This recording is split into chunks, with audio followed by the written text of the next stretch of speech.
मेरा नाम शालिनी चंद्रन है। मैं बाय प्रोफेशन एक एक्ट्रेस हूँ। फॉर्चुनेटली मैंने बच्चों के साथ बहुत शूट किया है, चाहे वो छोटे बच्चे हों, फिर चाहे थोड़े बड़े हों या फिर बहुत बड़े हों।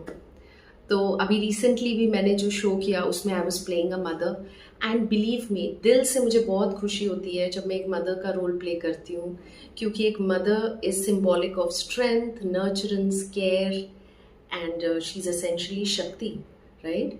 तो मैं बच्चों को बहुत क्लोजली ऑब्जर्व करती हूँ और ये मैं काफ़ी समय से करती आ रही हूँ। मैंने न्यूरो लिंग्विस्टिक प्रोग्रामिंग भी पढ़ा है, which is basically about the subconscious mind और कैसे हमारा सबकॉन्शियस माइंड प्रोग्राम हो जाता है। क्या आपको पता है कि बच्चों की दुनिया, बच्चों की सोच, specially from 1 to 7 years of age, बहुत ज़्यादा अनलिमिटेड होती है, असीमित उनकी जो है इमेजिनेशन पावर होती है, उनकी क्रिएटिविटी होती है, उनकी मैनिफेस्टेशन पावर बहुत स्ट्रॉन्ग होती है, राइट। और वो ही उनकी पावर है, वही क्षमता जिसमें वो बिलीव करते हैं, वही उनकी पावर है। लेकिन अनफॉर्चुनेटली क्या होता है कि हम ही या सोसाइटी एट लार्ज ही प्रोग्राम करते हैं।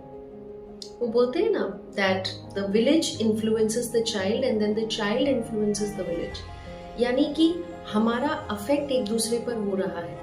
बच्चे को जो बातें उसकी अथॉरिटी फिगर्स, यानी उसके teachers, parents, friends, relatives, even media, जिसमें भी अथॉरिटी है टू इन्फ्लुएंस, वो जो भी बात बच्चे को कहते हैं और बार बार उसके सबकॉन्शियस को फीड किया जाता है, वो उस बात को बिलीव कर लेता है। तुम क्या कर सकते हो, क्या नहीं कर सकते, क्या पॉसिबल है, क्या नहीं पॉसिबल है, क्या तुम डिजर्व करते हो या नहीं करते, तुम्हारी कैपेसिटी कितनी है।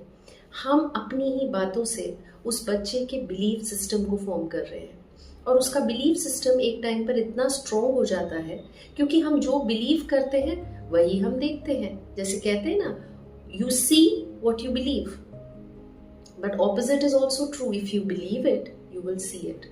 तो एविडेंस हमें अपने आसपास दिखता है, जिससे हमारा कन्विक्शन और बढ़ जाता है। तो इसीलिए हम ही अपनी सोच को, अपनी इमेजिनेशन को रिस्ट्रिक्ट करते हैं, और हमारे सबकॉन्शियस माइंड में बहुत पावर है। बहुत सारी किताबें हैं, आप पढ़ सकते हैं, the power of the subconscious mind, the secret, ऐसे बहुत सारे बुक्स हैं जो आपको बताएंगे कि हमारे शब्द हमारी दुनिया को शेप करते हैं। Words shape our world. So let us be careful what we tell our children, because they are especially more vulnerable to what we are telling them, and they are right brained. तो इसका मतलब है कि they are very creative, they are very imaginative, their manifestation power is very strong. So let us keep that in mind and nurture them इस तरह से कि वो एक सोसाइटी को एट लार्ज बहुत कुछ दे सके और अपने सपने भी पूरे कर सके। Thank you.